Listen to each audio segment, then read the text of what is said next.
একটা মেয়ে ছোটবেলা থেকে তার মায়ের কাছে মানুষ হয়েছে। তার বাবার সাথে তার মায়ের ডিভোর্স হয়ে গেছে। সে শুধুমাত্র তার মায়ের কাছে বড় হয়েছে এবং তার ছোটবেলা থেকে একদম ভরণ পোষণ যা কিছু আছে পড়াশোনা সবকিছু তার মা দেখাশোনা করছে। তো এখন মেয়েটির বয়স 11 বছর। হ্যাঁ, আমি সানভীর কথাই বলছি এবং তনিয়াপুর কথাই বলছি। তো তার যে এক্স হাজবেন্ড যে ব্যাপারগুলো শুরু করছে সোশ্যাল মিডিয়ায় বা তারপর হচ্ছে সংবাদ মাধ্যমে, এগুলো আসলে কতটুকু যৌক্তিক?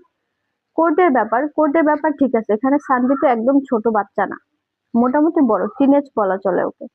তো এখানে ও যদি কোর্টে গিয়ে বলে যে আমি আমার মায়ের কাছে থাকতে চাই, আমি আমার বাবার কাছে থাকতে চাই না, আমি আমার বাবাকে পছন্দ করি না, তো তখন তাদের মুখটা কোথায় থাকবে? আর সানভির জীবনে কি করবে না করবে, যেহেতু তার মা ছোটবেলা থেকে বড় করেছে কষ্ট থেকে, অবশ্যই তার মারই বলা উচিত সে কোথায় থাকবে না থাকবে, কি করবে না করবে। বাবা হিসেবে আপনি তো মেয়ের ভরণ পোষণ নিলেন না, কিচ্ছু নিলেন না, দায়িত্ব নিলেন না, শেষ বয়সে এখন আসছেন কি? শেষ সময় মেয়ে আমার কি করবে না করবে সেটা আপনার এত হয়েছে, মেয়েকে বলেন নর্তকী, মেয়েকে এসে কত কথা বলেন। এখন আমার কথা হচ্ছে, ছোটবেলা থেকে আপনার মেয়ে এবং বউকে সামলে রাখতে পারেন নাই কেন? কেন পারলেন না? আপনি ব্যর্থ পুরুষ না? তাহলে এখন কেন সোশ্যাল মিডিয়ায় এসে তাদের নামে দোষ বলছেন, এই করছেন সেই করছেন, মেয়ের অধিকার ফলানোর জন্য ব্যক্ত হয়ে পড়ছেন, ব্যাকুল হয়ে পড়ছেন? এগুলো ছাড়েন, ছেড়ে ভালো হন।